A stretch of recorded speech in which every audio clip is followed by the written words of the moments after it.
আসসালামু আলাইকুম ওয়া রাহমাতুল্লাহি ওয়া বারাকাতুহু।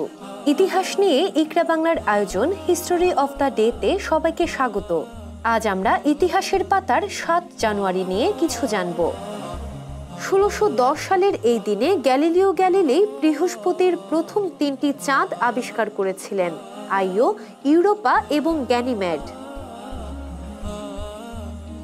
১৭৮২ সালের আজকের দিনে আমেরিকার প্রথম কেন্দ্রীয় bank, bank of North America, ফিলাডেলফিয়ায় আনুষ্ঠানিক যাত্রা শুরু করে।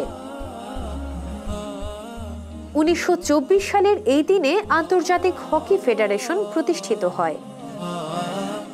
১৯৫৯ সালের এই দিনে কিউবার ফিদেল কাস্ত্রোর সরকার যুক্তরাষ্ট্রের স্বীকৃতি পায়।